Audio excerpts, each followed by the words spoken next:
নীরবে নিভৃতে ভালোবেসে যাওয়া অদ্ভুত ধরনের বিষাদময় যন্ত্রণা, আবার বলতে পারেন এক ধরনের নিজেকে আড়াল করে রাখার মধ্যে পড়ে।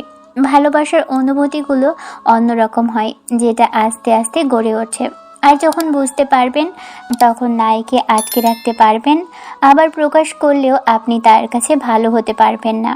কেউ কেউ তো আবার অবস্থান, অবনতি আর উন্নতি দেখে মানুষকে ভালোবাসা প্রকাশ করে। তেমনইভাবে ভালোবাসার মানুষগুলোকে কাছে রাখার জন্য মানুষ যখন তার ভালোবাসা প্রকাশ করে, তখন তাকে হয়ে যেতে হয় ভালোবাসার মানুষটার কাছে সবচেয়ে বাজে আর সস্তা বস্তু। অবস্থার উন্নতি হওয়ার পর যখন মানুষ নিজেকে খুব বেশি বড় কিছু মনে করে, নিজেকে খুব মহৎ মনে করে, তাহলে সে হবে পৃথিবীর সবচেয়ে বোকা মানুষ। কারণ অবস্থার উন্নতিটা উপরওয়ালা প্রদত্ত।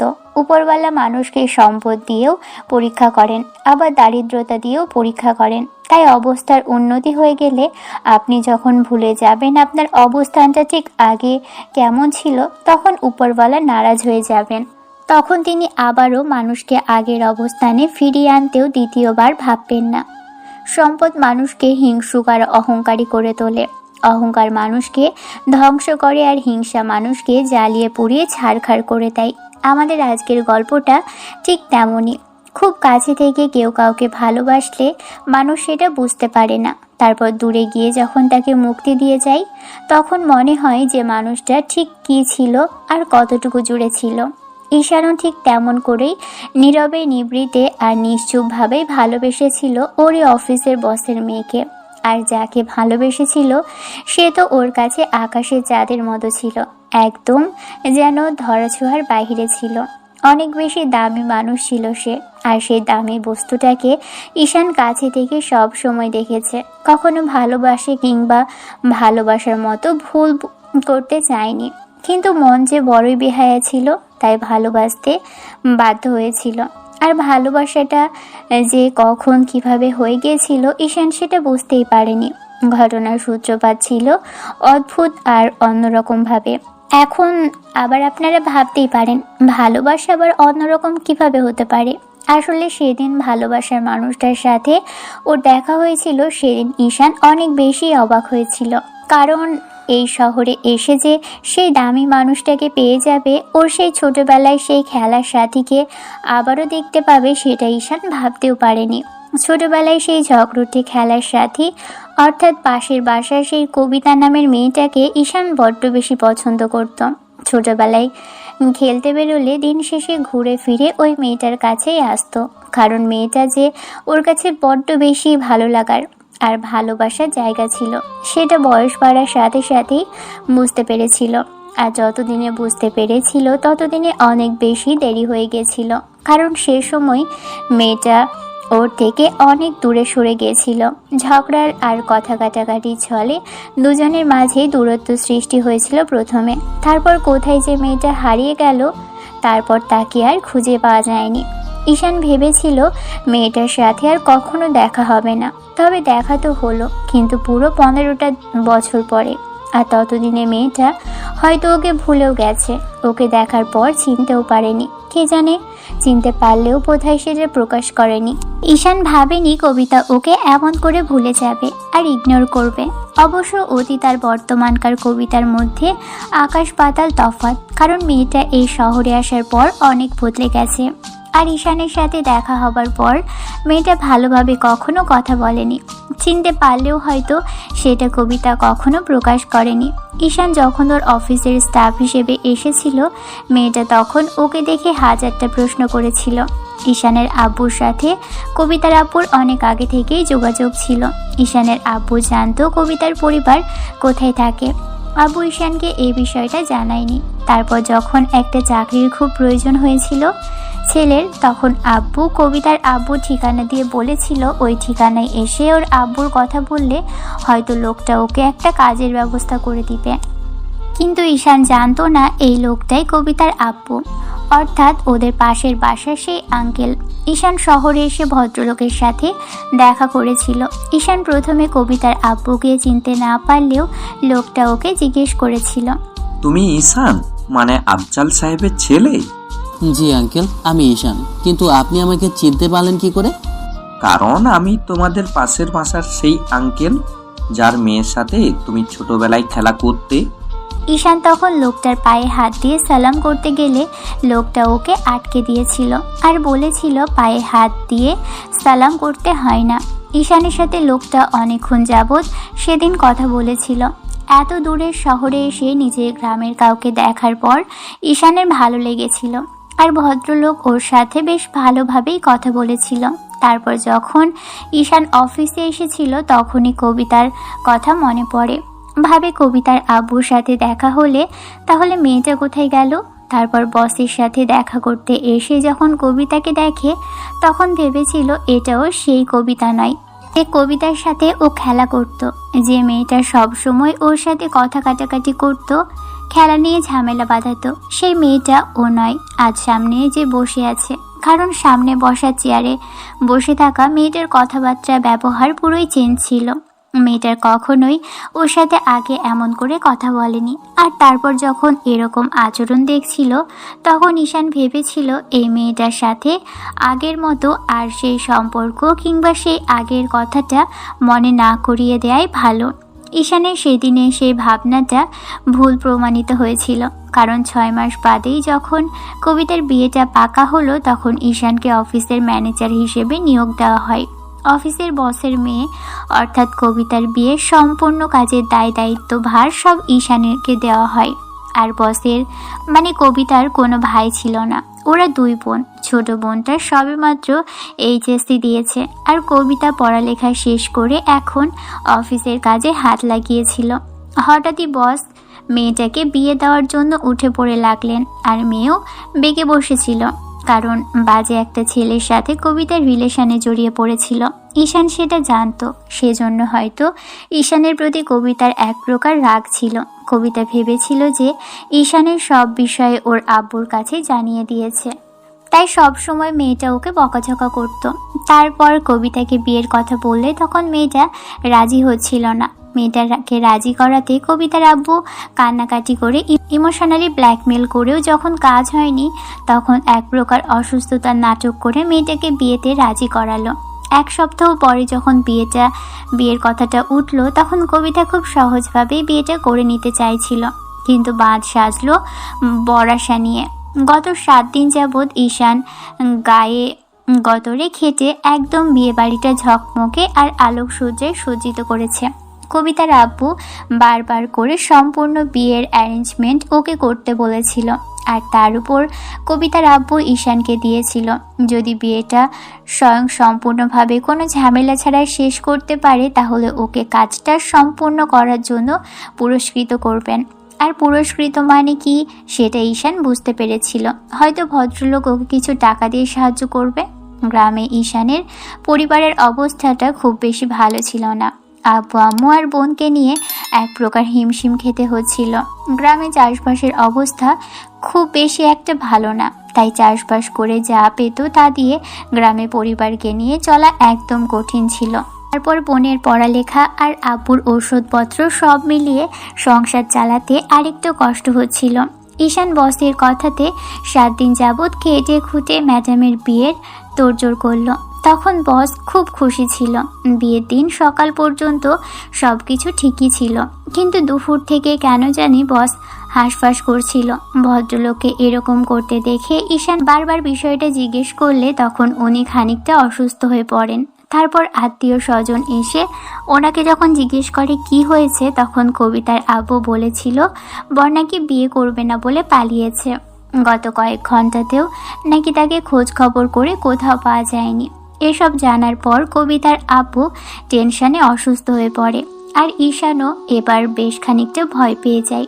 এবার বিয়েটা যদি আটকে যায় তাহলে এই ভদ্রলোক নির্ঘাত স্ট্রোক করে বসবে। ভাবনার মাঝে এমন পরিস্থিতির সৃষ্টি হয়েছিল, কবিতার আব্বুর বুকে ব্যথা শুরু হয়েছিল। ঈশান লোকটাকে ধরে এনে সোফাতে বসালে তার মাঝখানেই কবিতার আম্মু বোন আর কবিতা চলে আসে। তারপর কান্নাকাটি জুড়ে দেয় সবাই। তখন ঈশান ডক্টর ডেকে লোকটাকে বেশ খানিকটা সুস্থ করে তুললে সবাই বিষয়টা জানতে পারল। এত বড় বিয়ে বাড়িতে বেশ খানিকটা গুমট পরিস্থিতি পুরো পরিবার জুড়ে বিরাজ করছিল। ঈশান এসব দেখে অনেকখানি ভয় পেয়ে গিয়েছিল, কারণ যদি বিয়েটা আটকে যায় তাহলে মান সম্মানের তো কিছুই থাকবে না, আর যে টাকা পয়সার কথাগুলো ওকে বলা হয়েছিল সেটাও পাবে না। টাকাগুলো খুব বেশি প্রয়োজন ছিল ছেলেটার, যে বেতন পায় সেটা দিয়ে মোটামুটি চলে যায়, তবে মাসের শেষের দিকটা টেনে টুনে চলতে হয়। ঈশান বেশ কিছুক্ষণ সময় নিয়ে বসকে বোঝালো, বলল, আঙ্কেল, আপনি টেনশন করবেন না, বিয়েটা আজ না হয় কাল হবে। আপনি অনেক বিচক্ষণ মানুষ, এই মুহূর্তে মাথা ঠান্ডা রেখে ভাবুন। আপনার কোনো আত্মীয় স্বজন কিংবা কোনো ফ্রেন্ডের ছেলে থাকলে তাদের সাথে কথা বলে দেখতে পারেন, তেমন কেউ থাকলে বিয়ে দিয়ে দিতে পারেন ম্যাডামের। কথাগুলো যখন ঈশান বসের কানে তুলে দিল তখনই ভদ্রলোক সেই কথার প্যাচের মধ্যে ওকেই জড়িয়ে ফেলবে সেটা ঈশান কল্পনাও করেনি। কারণ ঈশান যখন এই বিষয়টা বলল তখনই বস কিছু একটা ভাবলেন, তারপর ঈশানের আব্বুর নাম্বার চাইলেন। ঈশান খানিকটা অবাক হলেও বসের জোড়াজুড়িতে আব্বুর নাম্বার দিল। তারপর ঈশানের আব্বুর সাথে লোকটা কতক্ষণ যাবৎ কথা বলল, কে জানে কি এত কথা হলো দুজনের। তবে আব্বুর সাথে কথা বলার পর লোকটার মুখে হাসি ফুটে উঠল। ঈশান কিছু বুঝে ওঠার আগেই কবিতা ঈশানের হাত খপ করে ধরল, আর যেটা বলল সেটা শোনার পর কবিতার পরিবার আর ঈশান যেন আকাশ থেকে পড়ল। কারণ কবিতার আব্বু ছেলেটার হাত দুটো ধরে বলতে আরম্ভ করে, আমি আমার মেয়েকে বিয়ে দেওয়ার জন্য অনেক আশা করেছিলাম, কিন্তু এরকম একটা পরিস্থিতিতে পড়তে হবে সেটা কখনো ভাবতে পারিনি। এরকম একটা পরিস্থিতিতে পড়ার পর আমি বুঝতে পেরেছি বিপদ যে কোনো সময় আসতে পারে। আজকে তুমি না থাকলে হয়তো আমার অবস্থা আরও খারাপ হতো। তুমি দাঁড়িয়ে থেকে যেহেতু আমার মেয়ের বিয়ের তোড়জোড় করেছো, সেটা আমার ছেলে থাকলেও হয়তো এত দায়িত্ব নিয়ে করতো না, কারণ আপন লোকগুলোই ফাঁকি দিয়ে দেয়। এবার তুমি ভাবতে পারো আমি এসব কথা কেন তোমার সাথে বলছি।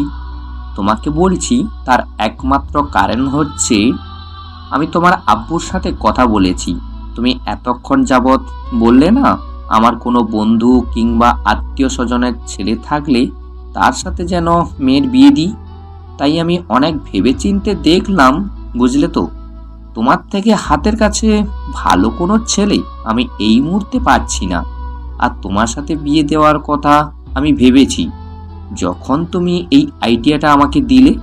দেখো বাবা, যেটা হওয়ার উপরওয়ালার পক্ষ থেকে হয়।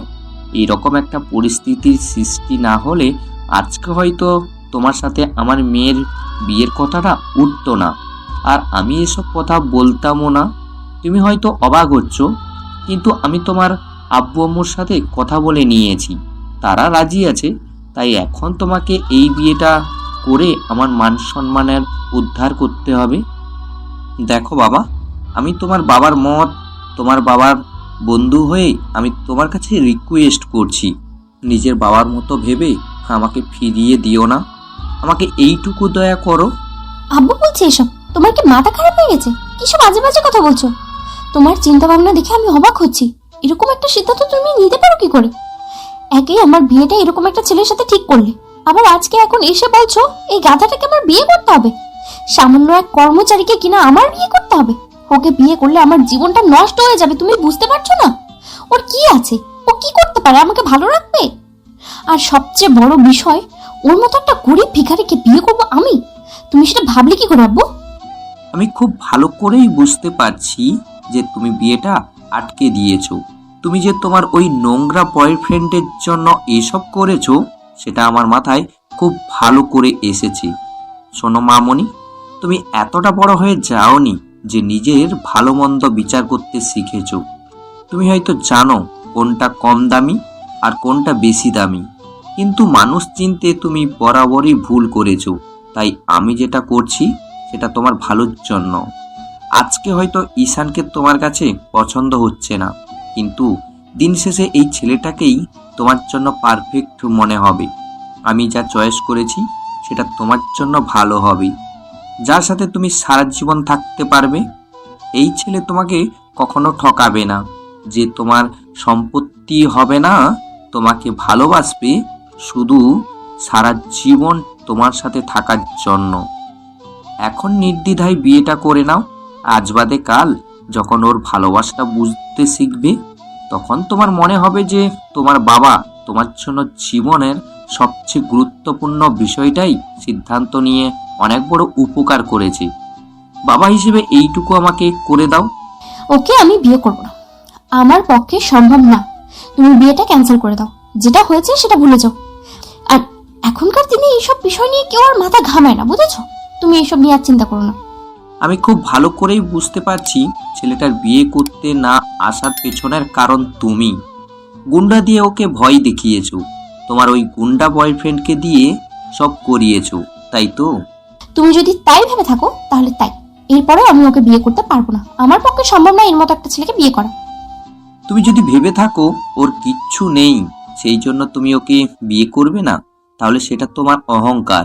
তুমি যদি এরকম কিছু বলো তাহলে আমার সব সম্পত্তি, বিষয়, আবশ আমি সব ওর নামে করে দিব। তারপরে দেখব তোমার বয়ফ্রেন্ড তোমাকে ভালোবাসে কিনা, আর তুমি ওকে বিয়ে তখন করবে কিনা। আমাকে সেটাও সিদ্ধান্ত তোমারই, কারণ তখন তোমার কিচ্ছু থাকবে না। ও যদি তখন তোমাকে বলে যে ও তখন তোমায় বিয়ে করবে না। কবিতা এবার চুপ করে গেল। কবিতা কিছুই বুঝতে পারল না যে আব্বু এসব কি ভেবে চিন্তে করেছে, নাকি আগে থেকেই সিদ্ধান্ত নিয়েছিল। তবে এখন তো মনে হচ্ছে যে ছেলেটাকে ভয় দেখিয়ে আর যে ছেলেটাকে বিয়ের কথা বলেছিল ওর সাথে বিয়ে ঠিক হয়েছিল, সেই ছেলেটাকে তাড়িয়ে অনেক বড় অন্যায় আর ভুল করেছে। না হলে ওই ছেলেটাই তো এর থেকে ভালো ছিল, অনেক টাকা পয়সা ছিল, যার সাথে আরাম আয়েসে সারা জীবন কাটিয়ে দিতে পারতো। কিন্তু এর তো কিছুই নেই, তবে হ্যান্ডসাম আছে, এটা অফিসের অনেকেই বলে। কারণ ঈশান অফিসে আসার পর থেকে কবিতার অফিসের অনেকেই বলেছে ঈশান নাকি অনেক হ্যান্ডসাম।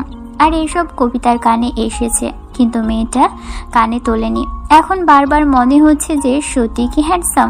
কবিতা ঈশানকে একবার পা থেকে মাথা পর্যন্ত দেখে নিয়ে কিছু একটা বলতে যাবে, তার আগেই কবিতার আম্মু আর বোন এসে ওকে বোঝাতে লাগলো।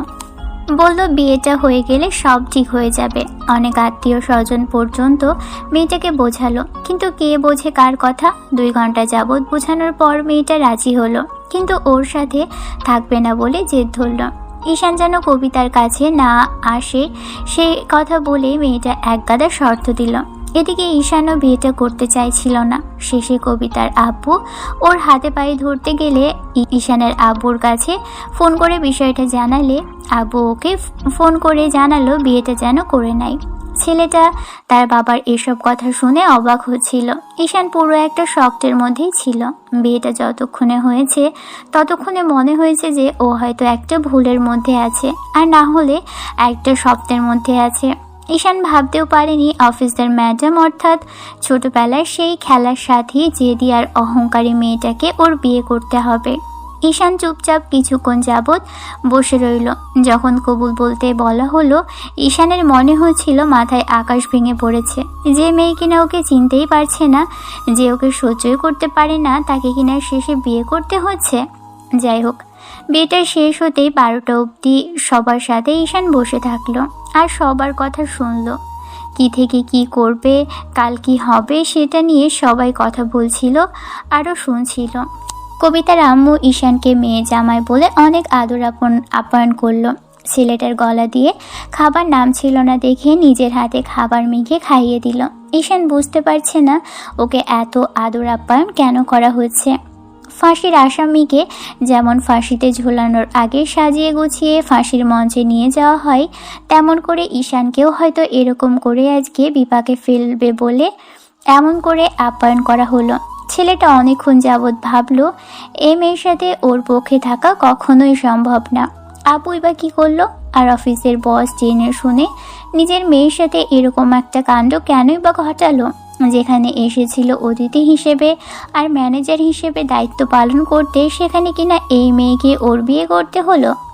অনেকক্ষণ যাবৎ বুঝিয়ে ছেলেটাকে রুমে পাঠানো হলো। রুমের লাইটটা অন করা। ঈশান বুঝতে পারলো ভদ্রমহিলা এখনো ঘুমোয়নি। রুমে প্রবেশ করতেই দেখলো কবিতা বিছানায় আরাম করে বসে ফোন চাপছে, হয়তো বয়ফ্রেন্ডের সাথে কথা বলছে। ঈশান খুব ভালো করেই জানে এই বিয়েটার মূল্য ওর কাছে নেই। কবিতার সামনে এসে ঈশান কিছুক্ষণ যাবৎ তাকিয়ে থেকে তারপর একটা বালিশ নিতে গেলেই তখন কবিতা বলতে আরম্ভ করলো। শোন, তুই আমার কাছে আসার চেষ্টাও করবি না। তোর আমার রুমে আসার সাহস হলো কি করে? তুই আমার রুমে এসেছিস সেটা ভাবতেই আমার গাটা না ঘিন ঘিন করছে। তোর মতো একটা সামান্য স্টাফ আমাকে বিয়ে করছে, এটা ভাবতেই তো আমার মাথা কাটা যাচ্ছে। আমি আমার বান্ধবী, আমার ফ্রেন্ড সার্কেলের সামনে কিভাবে তোকে পরিচয় করাবো? আমার তো লজ্জায় মাথা হেট হয়ে যাবে। আমি কি করব ম্যাডাম? আমাকে তো জোর করে ধরে এরকম একটা ফ্যাসাদে ফেলা হলো। আমি না হয় আপনার জীবনটা নষ্ট করে দিলাম, কিন্তু আপনি তো আটকাতে পারতেন বিয়েটা। আপনিও তো আটকালেন না। তুই আমার মুখের উপরে কথা বলিস, তোর সাহস কি করে হয়? তুই কিন্তু ভুলে যাচ্ছিস তুই এখনো সামান্য একজন স্টাফ আমার অফিসে। তোর মতো ছোট লোকের সাথে আমার বিয়ে হয়েছে, তার মানে এই না যে তোকে আমি স্বামী হিসেবে মানবো। কখনোই এরকম কিছু হবে না। 6 মাস যেতে দে, তারপরে তোকে লাথি মেরে এখান থেকে আমি বের করব, আর আমার অফিস থেকেও বের করব। তুই আমার অফিসে আসার পর থেকে আমার লাইফটা পুরো এলোমেলো হয়ে গেছে, আর আজকের পর থেকে তো তোকে আমার সারা জীবন সহ্য করতে হবে। সেটা ভেবে আপু তোর সাথে আমার বিয়ে দিল। তবে আপু কি এটা জানে যে তার ইচ্ছে করলে যা ইচ্ছে তাই করতে পারে? তেমনি আমি ইচ্ছে করলেও তোকে লাথি মেরে এখান থেকে তাড়িয়ে দেব, তারপর আমার বয়ফ্রেন্ডকে বিয়ে করে নেব। তুই যদি বেশি বেগরবাই করিস না, তাহলে আমার বয়ফ্রেন্ডকে দিয়ে তোকে ইচ্ছে মতো আরম ধুলাই করাবো। তার মানে বসের কথাটি ঠিক যে আপনি ওই ছেলেটাকে মারের ভয়ে দেখিয়েছেন, আর না হলে ওকে মার খাইয়ে এখান থেকে তাড়িয়েছেন। যদি সেটা ভেবে থাকিস তাহলে সেটা। এখন সর আমার চোখের সামনে থেকে, তোকে আমার 2 চোখে সহ্য হয় না। ঈশান কিছুক্ষণ যাবৎ চুপ করে থেকে তারপর আশেপাশে কিছু খুঁজতে লাগলো। রুমে সোফাও নেই। আশেপাশে তাকিয়ে ছেলেটা এবার ওয়ার্ড্রপের দিকে গেল। কবিতা বকাঝকা করতে লাগলো। ঈশান কিছুই শুনল না। অনেক খুঁজে একটা চাদর বের করে তারপর মাথার নিচে হাত দিয়ে নিচেই শুয়ে পড়ল। কবিতা বকাঝকা করতে করতে আধা ঘন্টা পার করতেই খেয়াল করলো যে ঈশান কেমন শান্তিতে ঘুমিয়ে পড়েছে। কবিতা ভাবতে পারে না যে এই ছেলেটা যত বকে ততই চুপ করে থাকে। মাঝে মাঝে যখন কথা বলে তখন কবিতা বকা দিলে আবার চুপচাপ হয়ে যায়, আবার কতক্ষণ অশান্ত গলায় উত্তর দেয়। ঈশানের জায়গায় অন্য কোনো ছেলে হলে এতদিন কবিতার কথা জবাব দিত হয়তো। কবিতার এটাও মাথায় মাঝে মাঝে আসে। পরদিন সকালে যখন কবিতার ঘুম ভাঙলো, খেয়াল করলো ঈশান এখনও শুয়ে আছে। ওয়াশরুম থেকে পানি এনেই কবিতা ওর গায়ে মেরে দিল। ঈশান ধরফড়িয়ে উঠে বসতেই কবিতা বলতে শুরু করলো। তোর সাহস কি করে হয় এখানে ঘুমাচ্ছিস? তোকে আমি বলেছিলাম না রুম থেকে বেরোতে, তারপরে এখানে শুয়ে আছিস কেন? আজকের পর যেন তোকে আমি এই রুমে না দেখি। স্ত্রীর রুমে স্বামী থাকবে, এটাই তো স্বাভাবিক। তবে আপনি যে এই বিয়েটা মানেন না আমি সেটা জানি। তারপরও যে কদিন এখানে আছি সে কদিন তো অন্তত থাকতে দিন। আমি কথা দিয়েছি আমি ভুলেও আপনার কাছে আসবো না। আর আপনার যদি সন্দেহ থাকে তাহলে আপনি না হয় সারা রাত জেগে থাকবেন। তোর কি আমাকে দেখে দারোয়ান মনে হয় যে আমি সারা রাত তোকে পাহারা দেব আর জেগে থেকে দেখবো তুই কি কিছু করছিস কিনা? কবিতার এরকম ধারা কথাতে যখন কিছুক্ষণ চুপ করে থেকে তারপর ফ্রেশ হয়ে আসলো, তারপরে নিচে আসতেই দেখলো ঈশান যে বাসায় থাকতো সেখান থেকে ওর কয়েকজন রুমমেট ওর ব্যাগ আর লাগেজটা গুছিয়ে এনেছে। ঈশানের এরকম কর্মকাণ্ডে ওরা অবাক হয়েছিল, কিন্তু রাতে ওরা আসতে পারেনি। বিয়েটা রাত 10টার দিকে হয়েছিল, সেজন্য ওরা এসে পৌঁছাতে পারেনি। সকালে যে শ্বশুরমশাই ওদের ডেকে পাঠাবে আর ব্যাগ আর সব কিছু নিয়ে আসবে সেটা ঈশান ভাবতেই পারেনি। এবার ঈশান রুমমেটদের দেখে বলতে শুরু করলো, তোরা এখানে আসছিস যে? আমি তো বুঝতে পারলাম না যে তোরা এখানে কেন, আর আমার ব্যাগ এখানে কেন? একমাত্র মেয়ের জামাকে আমি ওরকম একটা মেসে থাকতে দেব সেটা তুমি ভাবলে কি করে?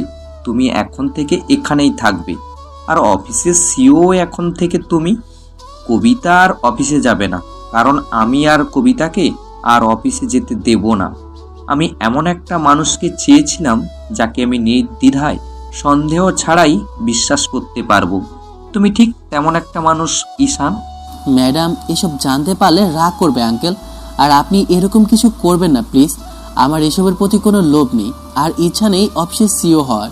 তুমি বললে তো হবে না, তুমি যেটা বলবে সেটা হবে না। তো এখন থেকে আমি যেটা বলবো সেটাই হবে, কারণ আমি তোমার বাবার সাথে সব আলাপ পরামর্শ করে নিয়েছি।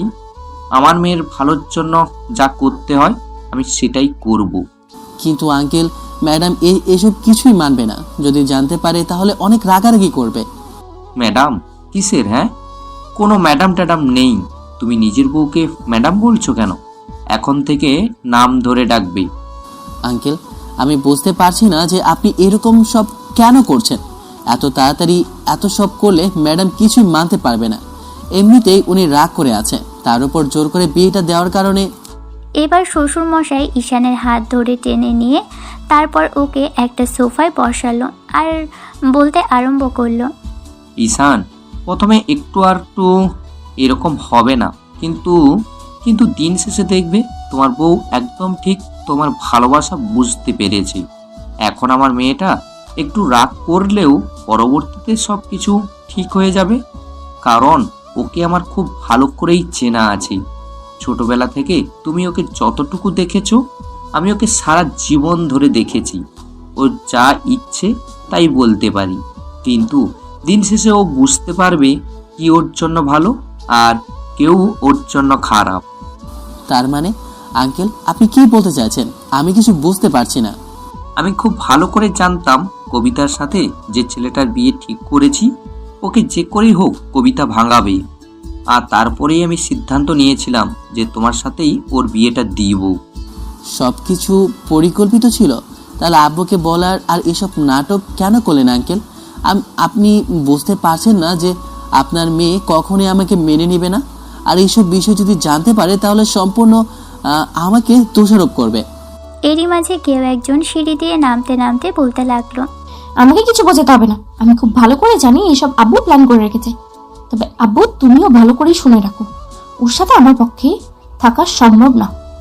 ওর কি আছে, ও 2 দিন থেকে এখানে চলে যাবে।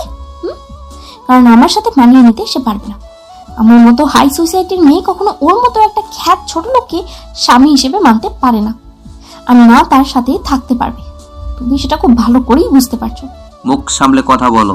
ও তোমার স্বামী, ও তোমার থেকে বয়সে ছোট হতে পারে, কিন্তু এখন তোমার হাজব্যান্ড, আর হাজব্যান্ডের সাথে কিভাবে কথা বলতে হয় সেটা খুব ভালো করেই তোমার শিখতে হবে। আমি তোমাকে এরকম কোনো শিক্ষা দিইনি যে নিজের স্বামীর সাথে তুই তোকারি করে কথা বলবে। আমি যদি ওর থেকেও শুনতে পাই তুমি ওর সাথে বাজে ব্যবহার করেছো, তাহলে সেটা কিন্তু তোমার জন্য খুব বেশি খারাপ হবে। কবিতা এবার কিছুটা মিইয়ে গেল। মেয়েটা ব্রেকফাস্ট করার জন্য টেবিলে গেলে তখন কবিতার আব্বু বলতে আরম্ভ করলো। শোনো, এখন থেকে নিজেকে তৈরি করো, আর অফিসে তোমাকে যেতে হবে না। মাঝে মধ্যে গিয়ে একটু দেখে আসবে, কিন্তু অফিসের কাজ আর তোমাকে করতে হচ্ছে না। মানে কি, আমি অফিসে কেন যাব না? তাহলে কে অফিসের কাজগুলো করবে শুনি? কেন? আমার মেয়ের জামাই আছে না, সে করবে। সে খুব ভালোভাবে অফিসটা সামলে নেবে, আমি সেটা বিশ্বাস করি। আর তুমি যে অফিসের কি হাল করেছো সেটা আমার খুব ভালো করেই জানা আছে।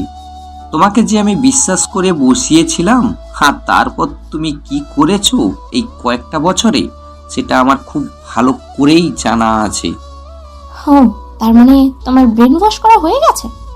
এমন ভাবে এই খ্যাতটা তোমার ব্রেন ওয়াশ করেছে যে এখন নিজের সয় সম্পত্তির বিষয়ে আসার কালকের বেলার কথা অনুযায়ী সব তুমি ওর নামে করে দিতে চাইছো।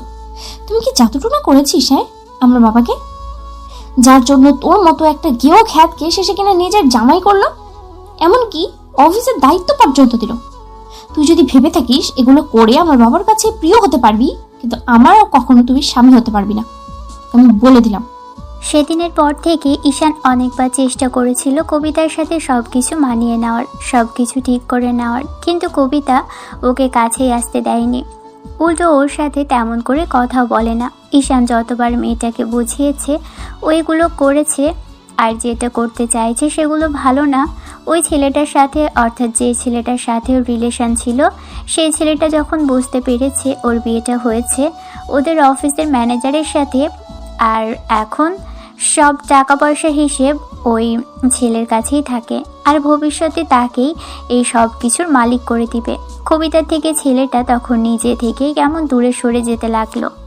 কবিতা বারবার ছেলেটার সাথে দেখা করার আর কথা বলার চেষ্টা করলে ছেলেটা ওর সাথে দেখা করা কিংবা কথা বললে টাকা পয়সা হাতানোর জন্য নানা বাহানা করতে থাকে। মাঝে কেটে গেছে একটা মাস। এই একটা মাসে ঈশান যথাসম্ভব কবিতার আব্বুর কথা অনুযায়ী কবিতার আশেপাশে থাকার চেষ্টা করেছে। ঈশান প্রথমে ভেবেছিল কবিতার থেকে দূরে থাকবে, কিন্তু আব্বু আর আম্মু ওকে বুঝিয়েছে যার সাথে একবার বিয়ে হয় তার সাথে মানিয়ে নিতে হয়। মেয়েটা হয়তো একটু রাগী, কিন্তু দিন শেষে মন থেকে ভালো। কবিতার ছোটবেলাকার সেই ঝগড়া অভ্যেসটা এখনও আছে। প্রত্যেক দিন যখন ঈশান বাসায় আসবে তখন মেয়েটা এটা ওটা বলে ওকে হাজারটা কথা শোনাবে। ঈশান চেষ্টা করে মেয়েটাকে বোঝানোর, কিন্তু ততবারই কবিতা ওকে গায়ে হাত তুলবে, না হয় অপমান করবে। ঈশানকে একদিন তো কবিতা ওর আব্বুর সামনেই থাপ্পড় মেরে বসেছিল। কবিতার আব্বু এসব সহ্য করতে না পেরে উল্টো কবিতাকে কষিয়ে একটা থাপ্পড় বসাতেই কবিতা তখন নিচে পড়ে যায়। ঈশান ওকে উঠিয়ে নিয়ে নিজে থেকে শ্বশুরের সামনে রেখে প্রোটেক্ট করে বলেছিল, প্লিজ আঙ্কেল, আপনি এরকম কিছু করবেন না। উনি রাগের মাথায় এরকম কিছু করে ফেলেছে, কিন্তু বুঝতে পারছে না কোনটা ওনার জন্য ভালো আর কোনটা ওনার জন্য খারাপ। যখন বুঝতে পারবে তখন ঠিকই দেখবেন নিজে থেকেই সবটা বুঝে শুনে আর ভালো পথে চলে আসবে। সব তোর জন্য হয়েছে। তোর জন্য আব্বু আমার গায়ে হাত তুলেছে। এই দিন দেখার ছিল আমার আব্বু কিনা একটা বাইরের ছেলের জন্য আমার গায়ে হাত তুলেছে। আমি ভাবতেও পারছি না যে সামান্য একজন স্টাফকে আমি বাড়ির জামাই করলো, তারপরে সব বিষয় সব কিছু সম্পত্তি তার নামে করে দেওয়ার জন্য উঠে পড়ে লাগলো। তুমি কি আমার বাবা নাকি অন্য কেউ, সে আমি বুঝতেই পারছি না। কবিতার আব্বু একটা হুঙ্কার দিয়ে এগিয়ে গিয়েছিল কবিতার দিকে। মেয়েটি কিছু বলতে যাবে তার আগেই জামাই আবারও ভদ্রলোককে আটকে দিয়েছিল। কিছুক্ষণ যাবৎ বোঝানোর পর তখন উনি বলেছিলেন, 15টা দিন তোমাকে সময় দিলাম। জামাইকে হয় মেনে নিবে, আর না হয় এই বাসায় তোমার কোনো জায়গা হবে না। তোমার জামাইকে নিয়ে তুমি যেখানে খুশি যেতে পারো। আমার থেকে তোমার সব সুযোগ সুবিধা বন্ধ হবে। ঈশান ঠিক কতটুকু কষ্ট করে ফ্যামিলিটা চালায় আর আমাদের বিজনেসটা চালাচ্ছে সেটা তুমি বুঝতে পারবে না, কিন্তু যখন নিজের স্বামীর সাথে গিয়ে তার টাকায় থাকবে, তার টাকাই খাবে, তখন বুঝতে পারবে পৃথিবীটা কতটা কঠিন। বাবার বিষয় সম্পত্তির উপর ভর করে যা ইচ্ছে তাই করছো, তাই তোমার মাথায় ঢুকছে না তুমি ঠিক কতটুকু ভুল পথে আছো। আমি তোমাকে বারবার বলেছি যে ছেলেটার সাথে তোমার সম্পর্ক, সে তোমার থেকে টাকা পয়সা হাতানোর আশায় তোমার সাথে সম্পর্ক রেখেছে। 1-2টা দিন ওকে টাকা দেওয়া বন্ধ করে দেখো, বুঝতে পারবে ও তোমাকে টাকা পয়সার জন্যই ভালোবেসেছিল। এটা কোনো ভালোবাসা না, স্বামী স্ত্রীর ভালোবাসাটাই একমাত্র সত্যিকারের ভালোবাসা। তুমি সেটা খুব তাড়াতাড়ি বুঝতে পারবে। এখন এসব বাজে ছেলে পেলেদের সাথে মিশে নিজের সম্পর্ক আর সম্মানটা নষ্ট না করে নিজেকে একটু বোঝাও। তুমি এতটাও ছোট না যে ভালো মন্দ বুঝতে পারো না, তবে বুঝতে পারার পরও যে কেন চোখের এরকম রঙিন চশমা পরে বসে আছো সেটা আমি বুঝতে পারছি না। কবিতা আব্বুর এমন ধারা কথাতে ভয় পেয়ে গিয়েছিল, কারণ কবিতার আব্বু বলে দিয়েছিল সব সুযোগ সুবিধা ওর জন্য বন্ধ করে দিবে। এরকম কিছু শোনার পর কবিতা ভাবতেও পারেনি যে আব্বুর রাগের মাথায় এরকম একটা কথা বলে দিবে আর সেটার ফলাতে আরম্ভ করবে। কারণ তারপর দিন থেকেই আব্বু কবিতাকে টাকা পয়সা দেওয়া বন্ধ করে দিয়েছিল। ঈশান নিজের ইনকাম করা টাকা কবিতাকে দিলে কবিতা সেটা ছুঁড়ে ফেলে দিয়ে বলেছিল, তোর কি আমাকে দেখে ভিখারি মনে হয়? 5,000 টাকায় আমার কি হবে? তুই বুঝতে পারছিস না এত বড় লোকের একজন মেয়ে হয়ে আমি কি করে তোর মতো একটা গরিব ভিখারির সাথে থাকবো? তোর সাথে বিয়ে দিয়ে বাবা আমার জীবনটাই নষ্ট করে দিয়েছে। আমি তোকে কখনোই ক্ষমা করবো না। সবকিছু হয়েছে মাত্র তোর জন্য। তুই যদি সেদিন আমাদের বাসায় না আসতি তাহলে কখনোই আব্বু এরকম কিছু করতো না, আর তোর সাথে আমার বিয়েটাও হতো না। তুই আমার সারা জীবনটাকে শেষ করে দিয়েছিস। সব তোর জন্য হয়েছে। আমি তোকে কখনোই মাফ করবো না। তুই যদি ভেবে থাকিস আব্বু বললেই আমি তোর সাথে সংসার করবো, তোর সাথে সবকিছু মানিয়ে নেবো, তাহলে সেটা তোর ভুল ধারণা। কখনোই এরকম কিছু হবে না। আমি সেটা খুব ভালো করেই জানি। আমার খুব ভালো করে জানা আছে আপনি আমার সাথে থাকবেন না, কিন্তু আঙ্কেল যে কেন এই বিয়েটা জোর করে দিল সেটা আমি বুঝতে পারছি না। তবে আমার মনে হয় আঙ্কেল আপনার ভালোর জন্যই দিয়েছিল, কিন্তু আমি তো এখানে কোনো ভালো দেখতে পাচ্ছি না। আপনার কথা না হয় আমি বাদই দিলাম। আপনি যে চিন্তা ভাবনা করছেন সেইটাই ঠিক। আমার মতো একটা গরিব ভিখারিকে কি করে আপনাকে ভালোবাসতে পারে বলেন? তবে একটা কথা, যতগুলো দিন আপনার সাথে আছি আপনাদের বাসায় আছি ততগুলো দিন না হয় অন্তত একটু সহ্য করে নিন। আপনার আব্বুর সামনে অন্তত খারাপ কোনো বিহেভ করবেন না, যার জন্য আপনাকে কথা শুনতে হয়। আমি জানি আপনি আমার উপর রাগ করে আছেন, আপনি যা খুশি আমাকে বলেন, কিন্তু আঙ্কেলের সামনে কিছু বলবেন না, তাতে আপনার জন্যই সেটা খারাপ হবে। তুই কি আমাকে ধমকাচ্ছিস নাকি? আমাকে থ্রেট করছিস? তুই যে আমাকে জ্ঞান দিতে আসছিস সেটা আমি খুব ভালো করেই জানি। তোর এই জ্ঞান তোর কাছেই রাখ। খবরদার আমার সামনে আসার চেষ্টা করবি না, তাহলে কিন্তু তোর সাথে সেটাই হবে যেটা আমি এই ছেলেটার সাথে করেছিলাম। কবিতা সেদিন এই কথাগুলো বলে বাইরে চলে গিয়েছিল। ঈশান অনেকক্ষণ যাবৎ কবিতাকে খুঁজেও আনতে পারেনি। তারপর যখন বিকেলের দিকে কবিতা ফিরল তখন বেশ খানিকটা রাগান্বিত হয়ে কবিতা কেন এরকম রেগে বাসায় ফিরল ঈশান জিজ্ঞেস করতেই মেয়েটা ওকে থাপ্পড় মারল। ঈশান ভাবতে পারেনি মেয়েটা আবার ওর গায়ে হাত তুলবে, তবে এবার ওর আব্বু আম্মু সামনে তুলেনি, তাই ঈশান বিষয়টাকে তেমন করে মানিয়ে নিল। ভাবলো যে বড়লোকের মেয়েকে ভুল করে বিয়ে করে ফেলেছে, তাই তার শাস্তি ওকে পেতেই হবে। দিন যত যাচ্ছে কবিতার ব্যবহারটা ততটাই উগ্র হচ্ছে, কারণ ঈশানের জন্য ওকে অফিসে যাওয়াটাও বন্ধ করে দিয়েছে। টাকা পয়সাও কবিতার আব্বু দেয় না। ঈশান মেয়েটা সেটা দিতে চায়, তবে জোর জবরদস্তি করে দিলে তবেই নাই।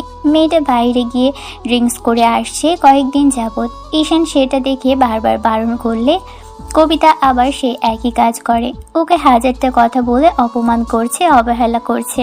এমন করে পুরো 3টা মাস কেটে গেল। আর এই 3টা মাসের মাঝে কবিতা এমন কোনো দিন নেই যে ঈশানের সাথে সেদিন ঝামেলা করেনি। ঈশানের সাথে যেদিন বকাঝকা করে কথা বলে, একবারের জন্য জানতে চাইনি ঈশানকে কিংবা ঈশানের সাথে বিয়ে হবার পর থেকে ওকে কতটুকু ভালোবাসতে চাই, ওর কাছে থাকতে চাই। কবিতা এসব কিছুই জানতে চায়নি। তবে ঈশান বুঝতে পেরেছে কবিতার সাথে আর যাই হোক ওর পক্ষে মানিয়ে নেওয়া সম্ভব না। যে মেয়ে নিজে থেকে থাকতে চায় না তাকে জোর করে ধরে রাখা কারো পক্ষে সম্ভব না। ঈশান হাজারবার চেষ্টা করেও যখন পারল না তখন নিজেই চেষ্টা করলো ওর থেকে দূরে থাকার, আর সেটাই যেন ঈশানের জন্য ভুল ছিল। সেদিন বিকেলের দিকে কবিতা বাসা থেকে বেরিয়েছে। ঈশান বাসাতে এসে জানতে পারল মেয়েটা কোথাও একটা গিয়েছে।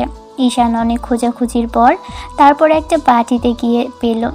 আসলে কবিতার পিছনে ঈশান বিয়ের পর থেকে একটা গোয়েন্দা লাগিয়ে রেখেছিল, আর সেই ছেলেটার মাধ্যমেই জানতে পারলো মেয়েটা একটা পার্টিতে গিয়েছে, আর সেখানে অনেকগুলো ছেলের সাথে কী সব নাচানাচি করছে।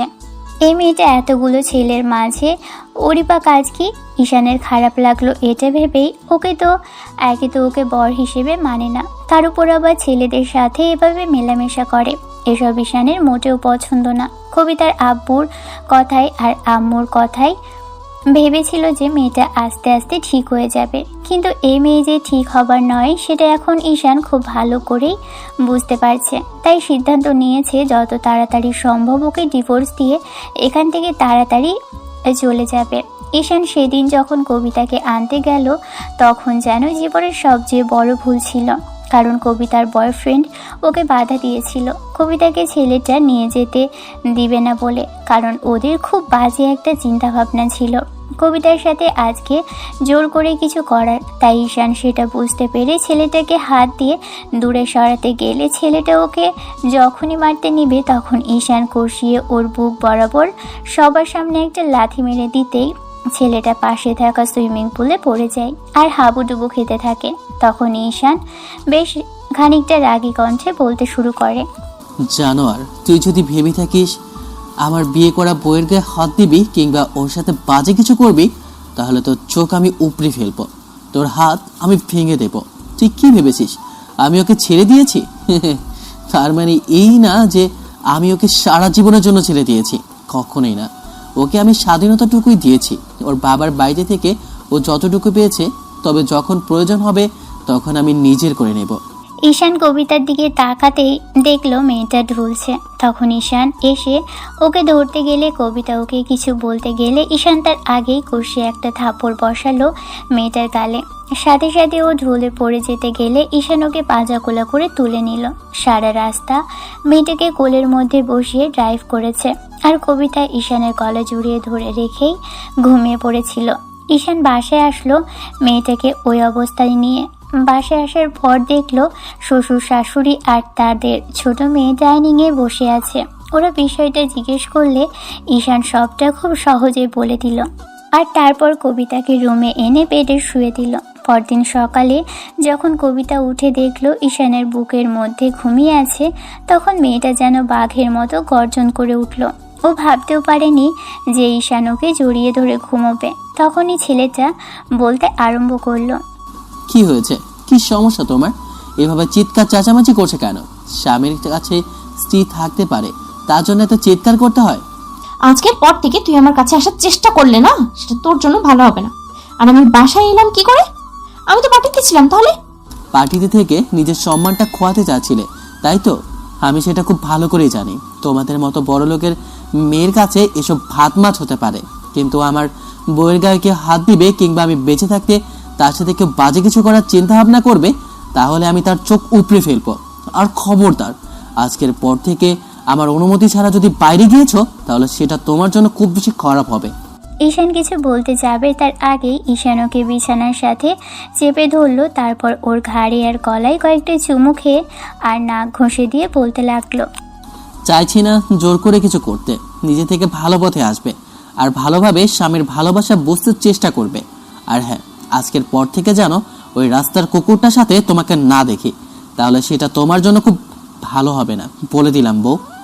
ঈশানের এরকম রূপটা কবিতা কখনো আশা করেনি। তারপর কবিতা ভেবেছে কি করবে, কি থেকে কি করলে এর থেকে রেহাই পাবে। কবিতা কিছুই বুঝতে পারছিল না। তারপর দুদিন বাদে মেয়েটা বাসার বাহিরে গেল।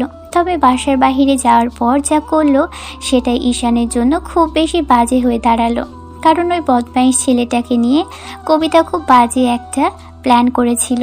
সেদিন বাসায় ফেরার পথে কবিতা দাঁড়িয়ে থেকে ওর বয়ফ্রেন্ডের হাতে ঈশানকে মার খাওয়ালো।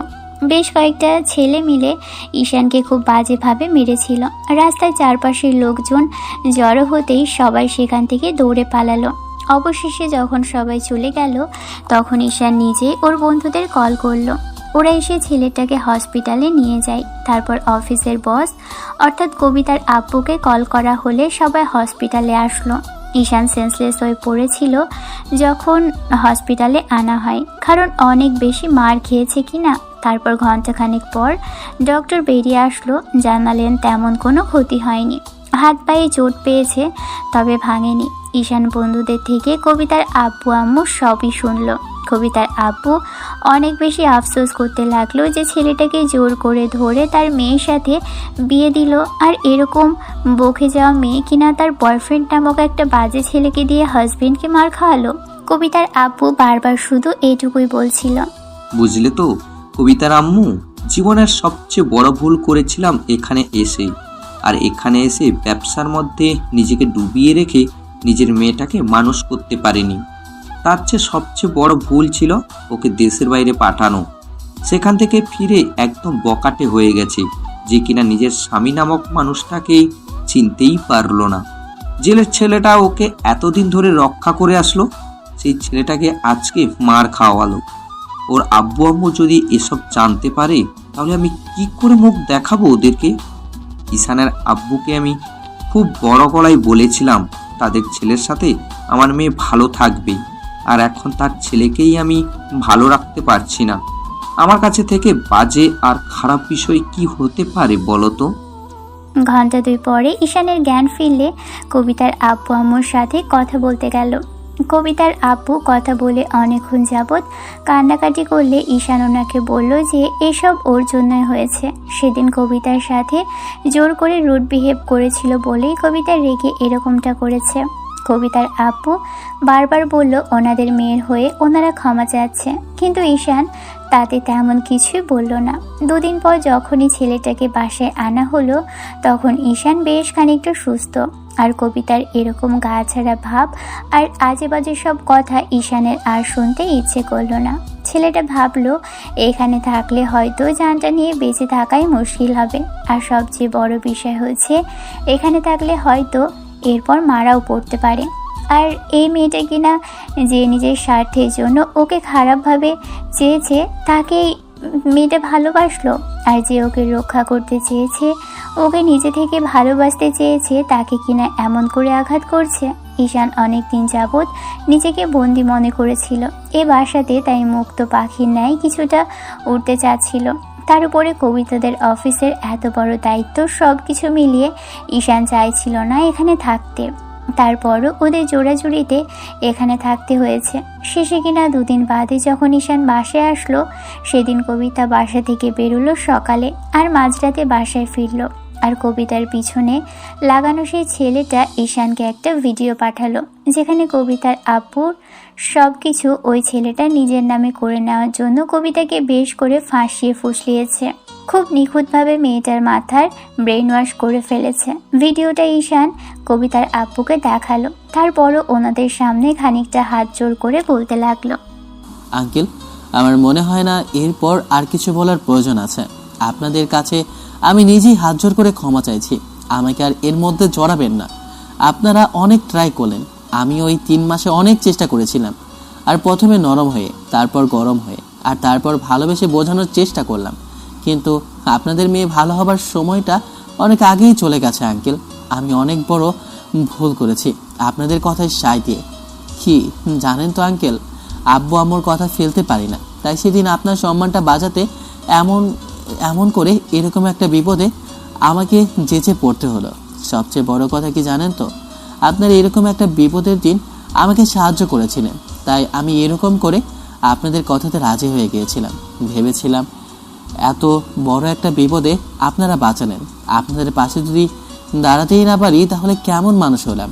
আর ছোটবেলা থেকে যাকে ভালোবেসে আসি তাকে যদি বউ করে পাই, সে যদি আমাকে একটাবার চিনতে পারে, অন্তত আর যাই হোক আমার জীবনে সেই অপূর্ণতাটা পূর্ণ হয়ে যাবে। কিন্তু আমি বুঝতে পারিনি যে আমি এতটাই গরিব যে আমার পক্ষে সম্ভব না এত বড় লোকের জামাই হওয়া। আমার পক্ষে আপনার মেয়ের সাথে থাকা কিংবা আপনাদের মেয়েকে ভালো রাখা সম্ভব নয় আঙ্কেল। আমি হাত জোর করে ক্ষমা চাইছি। আর আমি ভেবেচিন্তে সিদ্ধান্ত নিয়েছি যে আপনার মেয়ে বাসায় স্বামী থাকতে বারবার বাইরে চলে যায় আর অন্য ছেলেদের সাথে গিয়ে সময় কাটিয়ে আসে। সে মেয়েকে অন্তত আর যাই হোক বউ বলা যায় না। আপনাদের মেয়ে কখনো কারো বউ হতে পারবে না আঙ্কেল, আর না কখনো ভালো হবে। আমার তো এখন এটাও মনে হচ্ছে যে উনি কখনো নিজের সম্মানটাকে কোথায় ডুবিয়ে আসবে। উনি যেন নিজের কোনো ক্ষতি না করে সেই জন্য অনেক চেষ্টা করে একটা ছেলেকে আমি ওর পেছনে লাগিয়ে রেখেছিলাম।